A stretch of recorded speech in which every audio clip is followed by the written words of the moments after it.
Think positive. Welcome, or welcome back, to the GHOUL-AMBROSE podcast, G.A. for short.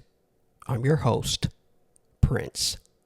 This is a space for inner work, self-improvement, self-discovery, mindset, accountability, integrity, reflection, and personal development. This podcast is built for growth, for honesty, and for becoming a better version of yourself, one day at a time. New episodes drop every Mondays, Wednesdays, and Fridays. Today's episode is called Real Colors. I've always been fascinated when I heard, when you're sad, you're blue. Blue? That's my favorite color. How does that associate with sad? We emulate colors. Colors through emotion. Emotion through colors. It's something we've done for generations. We hear someone is angry, and we think red. We hear someone is grieving, and we think black. And somehow, when someone is sad, we think blue. But why? What is it about colors that makes us connect them to emotion? What is it about emotion that makes us connected to colors? Maybe it's because emotions are difficult to explain. You can't always point to sadness. You can't always hold anger in your hands. You can't always describe fear. So maybe colors became our way of giving emotions a face, a shape, a language, a way to make something invisible visible. The more I thought about it, the more I started wondering if colors were ever the point at all. Because colors don't tell stories. People do. And sometimes, the most revealing colors aren't the ones we assign to emotions. They're the ones people reveal about themselves. Blue became sadness. Yet, blue is also the sky. Blue is also the ocean. Blue is my favorite color. The same color, yet somehow multiple meanings. Which makes me wonder if colors ever had meanings to begin with, or if meanings found colors. Because somewhere along the way, a feeling met a color, and they stayed together long enough for everyone else to believe they belonged. Maybe that's what happens with more than colors. Maybe that's what happens with people. A person walks into a room full of strangers, and before a word is spoken, something begins forming. An impression, an assumption, an idea, not because the person introduced it, because somebody observed it. And observation is a funny thing. Two people can witness the same thing and leave with completely different conclusions. One person sees confidence, another sees arrogance. One person sees mystery, another sees secrecy. One person sees distance, another sees peace.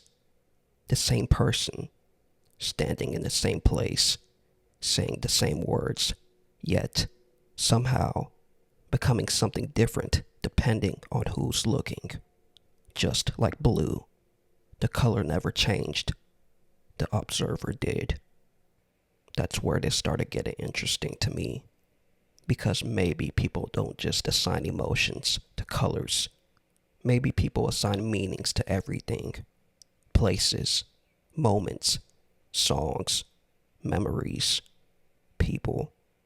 Sometimes all it takes is one experience, one interaction, one conversation, and suddenly something becomes known as something, whether it's true or not.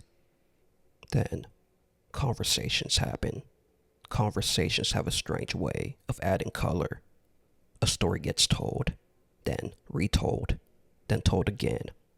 And with every retelling, something gets added. Something gets removed, something gets emphasized, until eventually the story begins standing on its own, separate from whatever started it. That's why behind closed doors can be fascinating, not because people become different, but because sometimes they become less edited, less rehearsed, less aware, and in those moments, things have a way of revealing themselves. Not always intentionally, not always dramatically, sometimes through a sentence, through silence, through what isn't said. Maybe that's why the phrase exists. True colors, not new colors, not hidden colors. True colors, as if the color was already there, waiting, existing long before anybody noticed it. The moment didn't create it. The moment revealed it. That's the part I've been thinking about the most. How all of this started with blue. A color. Just a color. Yet somehow it opened the door to something much bigger. Because colors aren't interesting because of what they are. They're interesting because of what they become. What they represent. What they remind us of. What we attach to them. Maybe that's where the real colors are. Not in paint, not on a canvas, not in the sky, not in the ocean, but in meaning, in perception, in association, in the things we choose to attach to people, and the things people eventually reveal on their own. Blue. A color I never associated with sadness, yet somehow it led me here, to real colors. I hope you found something worth taking with you today. Maybe a new perspective, maybe a moment to pause and reflect. Thank you for being here and sharing this space with me. Your presence matters.